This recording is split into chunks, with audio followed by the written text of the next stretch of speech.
20 বছর আগে যখন 9/11-এর অ্যাটাক হলো আমেরিকায়, সেদিন আমি আকাশেই ছিলাম। চেক রিপাবলিক থেকে মস্কো হয়ে ঢাকায় ফিরছিলাম। বাসায় নেমেই আমি সেই দৃশ্য টেলিভিশনে দেখে বিস্মিত, আতঙ্কিত এবং বিমর্ষ হয়ে যাই। দাউ দাউ করে জ্বলতে থাকা টাওয়ার, আগুন থেকে বাঁচতে টাওয়ার থেকে লাফ দিয়ে জীবন্ত মানুষের পড়া, এসব অকল্পনীয় আর বিভৎস দৃশ্য যা মেনে নেওয়া কষ্ট যে সত্যি সত্যি এই ঘটনা নিউ ইয়র্কে ঘটছে। 9/11 যারা ঘটিয়েছে তারা ঘৃণ্য অপরাধ করেছে, তো কোনো সন্দেহ নেই। কিন্তু এই 9/11-এর ঘটনাকে পুঁজি করে পৃথিবীকে আমরা আর তারাই বিভক্ত করে পরাশক্তির অনন্ত যুদ্ধে ঝাঁপিয়ে পড়ার যুক্তি হতে পারে না। এমনকি আফগানিস্তানে ওসামা বিন লাদেনকে ধরার জন্য আক্রমণ শুরু করার পরে তালেবানরা বলেছিল আমেরিকাকে যে বেসামরিক লোকদের উপরে বোমাবর্ষণ বন্ধ করে আমেরিকা যদি প্রমাণ দিতে পারে ওসামা বিন লাদেন এই আক্রমণের সাথে জড়িত, তাহলে তালেবানেরা নিজেরাই ওসামা বিন লাদেনকে এমন একটা তৃতীয় দেশের হাতে তুলে দেবে যেই দেশে আন্তর্জাতিক আইনে লাদেনের বিচার হতে পারে।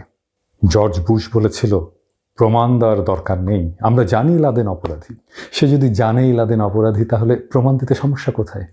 প্রমাণ দিলে তো এই যুদ্ধ এড়ানো যেত।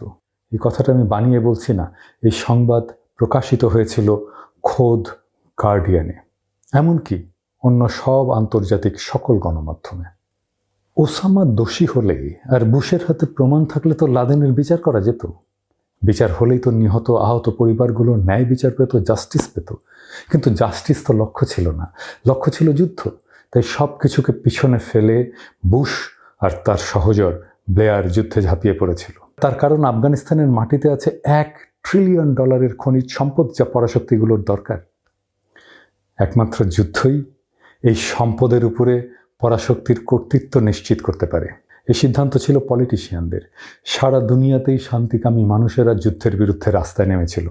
15 ফেব্রুয়ারি 2003 সালে লন্ডনের স্মরণকালের সবচেয়ে বড় সমাবেশে ব্রিটিশ নাগরিকেরা যুদ্ধের বিরুদ্ধে তাদের অবস্থান ঘোষণা করেছিল। সেদিন সারা দুনিয়ায় একসাথে 3 কোটি মানুষ যুদ্ধবিরোধী সমাবেশে যোগ দিয়েছিল। কিন্তু যুদ্ধ বন্ধ করা যায়নি। রাজনীতিবিদরা কবেই বা গণমতকে গুরুত্ব দিয়েছে যে যুদ্ধ বন্ধ করা যাবে? বরং দেশে দেশে এই যুদ্ধ বিরোধীদের উপরে সরকারি পুলিশ বাহিনী ঝাঁপিয়ে পড়েছে। করবিন সঠিকভাবে বলেছিলেন, এই পাল্টা প্রতিহিংসামূলক যুদ্ধ কোনো কিছুকেই ঠিক করবে না, বরং তা এমন একটা ধারাবাহিক ঘৃণার ধ্বংস ডেকে আনবে যার ভার বইতে হবে আমাদের ভবিষ্যৎ প্রজন্মকে। September the 11th was a dreadful event. 8,000 deaths in Afghanistan brought back none of those who died in the World Trade Center. Thousands more deaths in Iraq will not make things right. It will set off a spiral of conflict, of hate, of misery, of desperation that will fuel the wars, the conflict, the terrorism, the depression and the misery of future generations.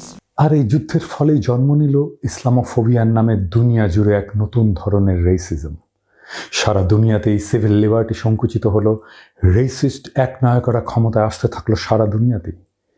বাংলাদেশেও ফ্যাসিবাদ জেঁকে বসলো এই war on টেররের হাত ধরেই।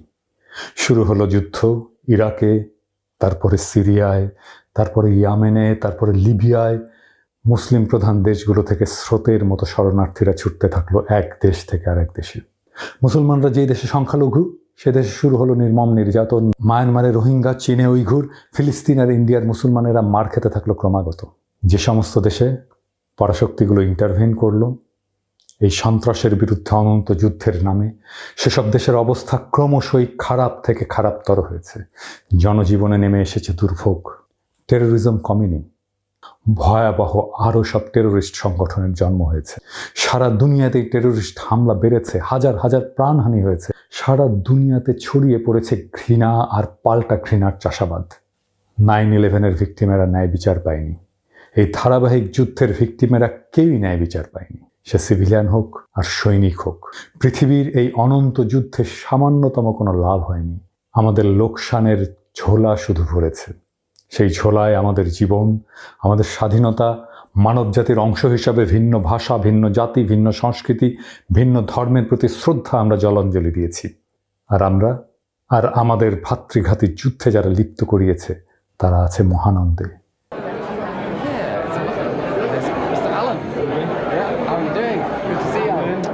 Congratulations. পৃথিবীর মানুষের শত্রু ওরাই যারা আমাদের অন্ধ করে রেখে আমাদের শত্রু খেলায়। এই শত্রুদের চিনতে হবে, তাহলেই যুদ্ধ, ধ্বংস, ঘৃণার পাহাড় পেরিয়ে আমরা এক নতুন দিনের পথে অগ্রসর হব।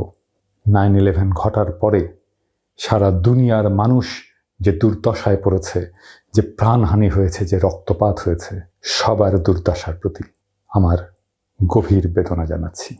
পৃথিবী একদিন নিশ্চয়ই এই দুর্দশার সৃষ্টি যারা করেছে তাদের বিরুদ্ধে ঘৃণা জানাবে।